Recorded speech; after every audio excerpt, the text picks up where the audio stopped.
हमारे पास पूर्ण बहुमत और संविधान बदलने के लिए बहुमत 10 साल से है।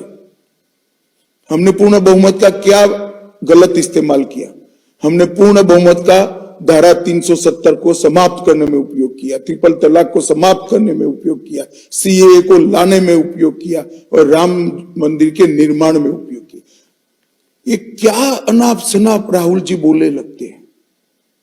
कभी मिलना हो जाए तो बताओ कि कोई भी चीट पकड़ा दे, ऐसे नहीं पढ़ लेते भैया, स्वयं का दिमाग अप्लाई करना होता है। क्या बोले जा रहे हैं?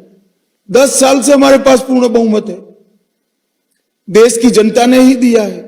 30 साल के बाद फिर सरकार पहली बार 14 में आई और मोदी जी के नेतृत्व में 10 साल चली। हमने क्या किया है? हमने गरीब, दलित, आदिवासी, पिछड़े, उनको मजबूत किया है, उनके अधिकारों की लड़ाई लड़ी है और अधिकारों की लड़ाई में परिणाम भी लाए। इतने सालों तक पिछड़ा वर्ग को संवैधानिक मान्यता नहीं थी, नरेंद्र मोदी जी ने दी। इतने सालों तक पिछड़ा वर्ग को सेंट्रल के इंस्टीट्यूशन में रिजर्वेशन नहीं था, नरेंद्र मोदी ने दिया।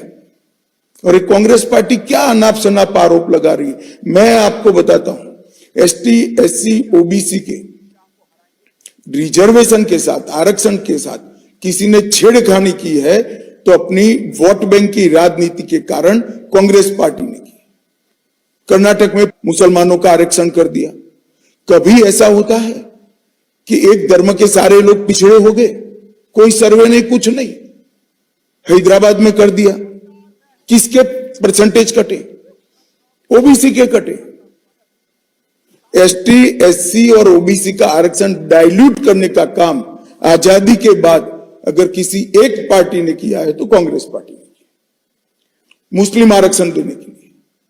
और ये बहुत फर्म है, हम धर्म के आधार पर आरक्षण को नहीं मानते हैं। एक गैर संवैधानिक है और कांग्रेस ने एक गैर संवैधानिक कृत्य किया।